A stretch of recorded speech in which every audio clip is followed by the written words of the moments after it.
So how are those global food supply chains holding up? Hello, welcome to Dangerous Policy, a channel aimed at intelligent people wanting to discuss important issues facing life and society. My name is Crispin, and today I want to talk about the down-the-line impacts of the pandemic globally. In this instance, food insecurity in the developing world and the responsibility that we still have to alleviate that human suffering. At the moment, it's very discombobulating to think about. We have huge disruptions in our own lives that make it very difficult to think about problems that are happening in other parts of the world.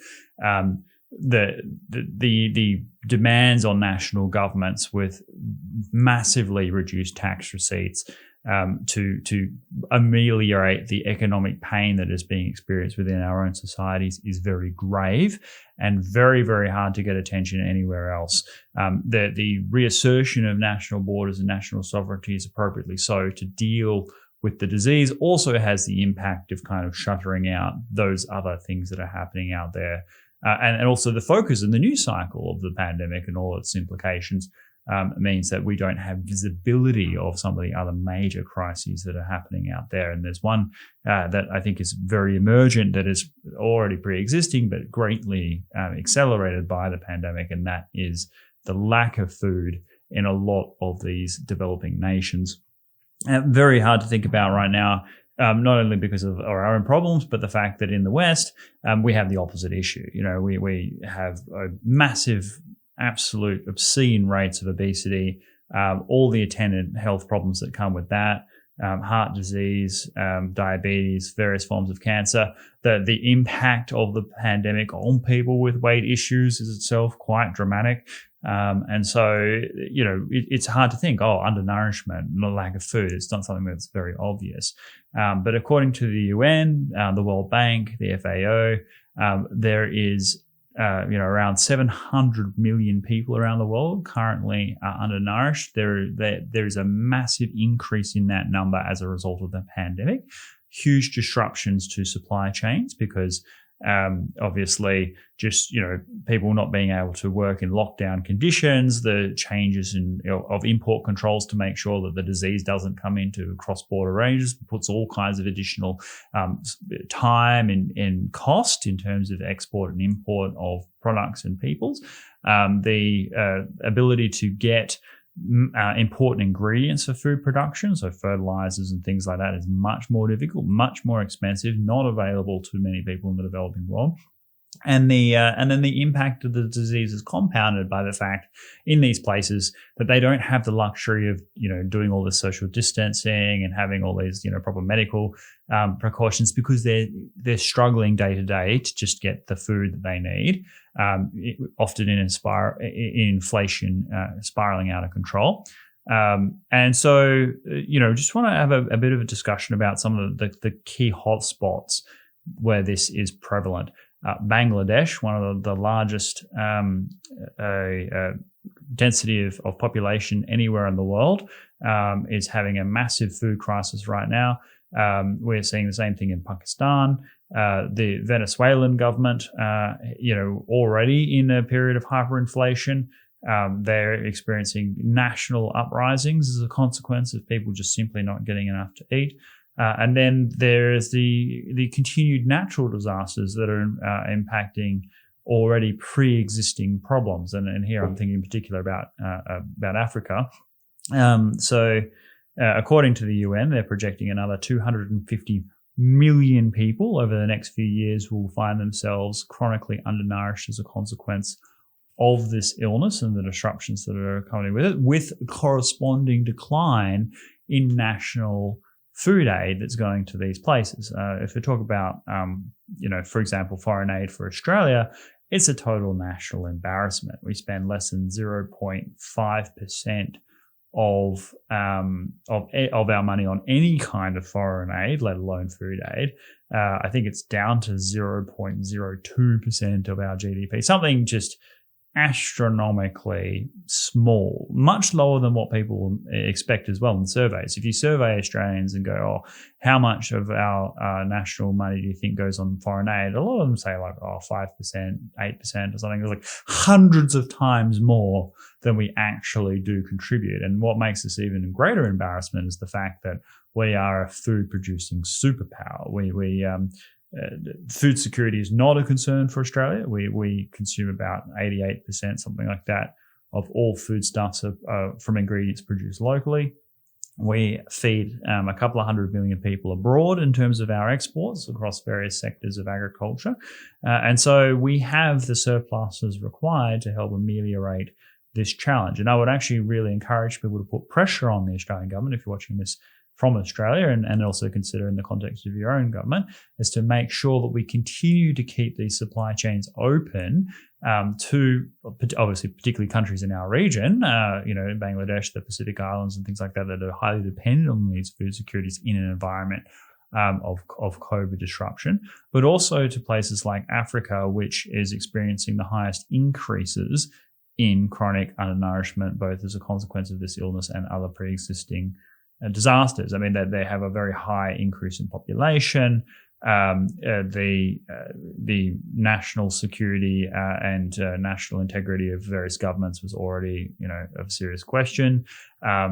Significant disruption and uprisings that are happening in very underreported parts of the world as a result of the disease and the impact that's having on, the legitimacy of various governments. So governments that do not respond effectively to the COVID illness, the fact that a lot of them have lockdown restrictions that people are unable to comply with. So, we all have this sort of universal standard when it comes to imposing restrictions. To say, okay, we find a cluster, we impose restrictions to flatten the curve and all of that sort of stuff. Well, that's more feasible in a country where, you have excellent telecommunications equipment, alternative ways of working, places to go in terms of if you're being persecuted by various law enforcement in terms of, getting the rule of law.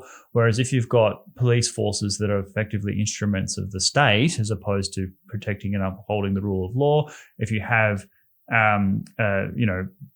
restrictions which basically keep a large number of people together rather than separate them. And if you don't have alternatives, because you absolutely need to go out and get food, then your ability to maintain these restrictions is absolutely minimal. So this is actually creating a lot of discombobulation within various countries in the developing world where the contract between the government and the people is being fractured.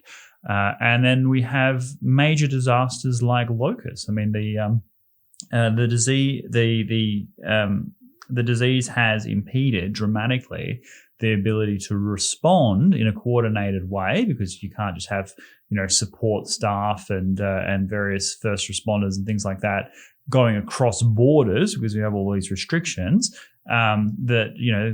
Things like migratory pests like locusts don't care about these borders. They're flying right across.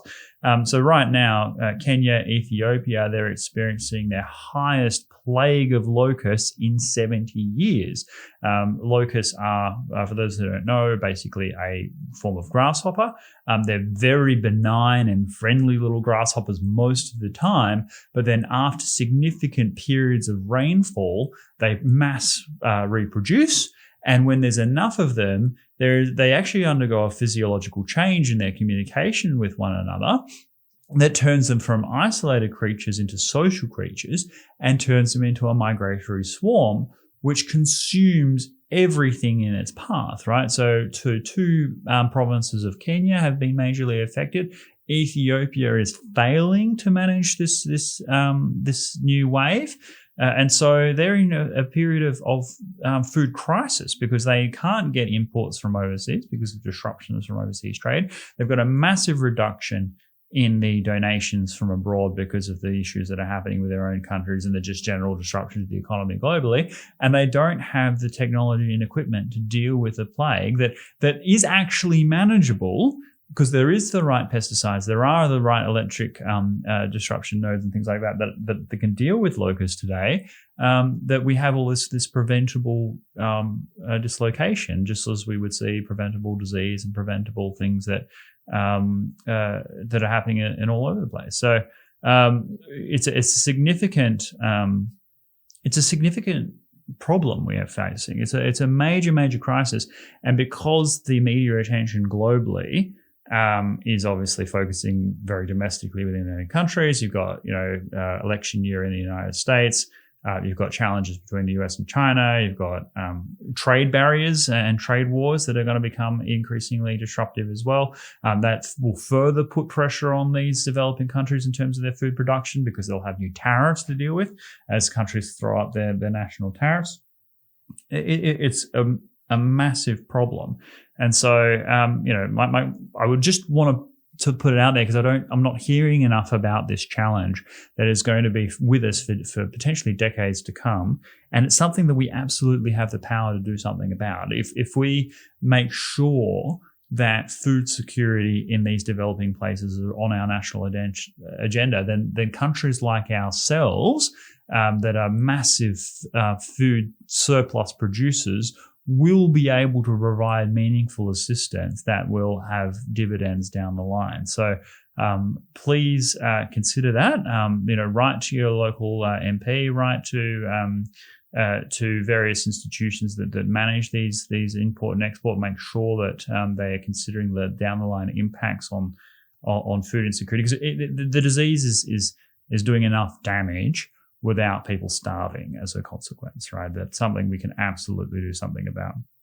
Incidentally, locusts are, kind of a curiosity at the moment. A bit of an aside, the United States government has been doing a significant amount of experimentation on these for military purposes. So the US Navy and DARPA, for the past 4 years, I think it is, have been trying to basically provide implants into locusts to try and control swarms, hopefully for positive purposes.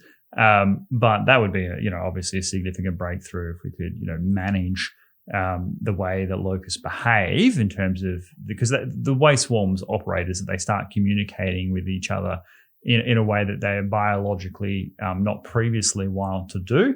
By interrupting that metamorphosis in such a way as that you can direct these swarms, then you'll be able to improve food security and eliminate this pest that has been written about and talked about since biblical times, particularly in Africa. So just to finish this off, it's not a pleasant thing to talk about. People don't want to talk about the fact people have enough guilt in their lives, right? Like people have enough shame that they might be well off or doing okay in an environment where a lot of people are suffering. A lot of people have their own problems and just, don't have the mental space to think about things that are happening in distant parts of the world. But this is a connected world still, and we will, these things will come back to us.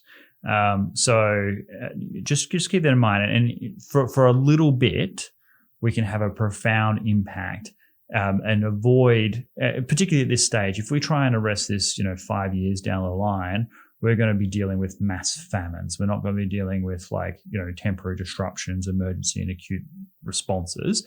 We're not going to be we're dealing with mass migrations of people unable to live, absolutely emaciated, collapses of governments, all this sort of thing that just we won't even be hearing about until it's a massive crisis, and then we'll be wondering why it had happened and what we could have done earlier to do something about it. We absolutely can, without massively diminishing our own ability to recover from the pandemic. We can actually help stabilize a lot of these desperate parts of the world.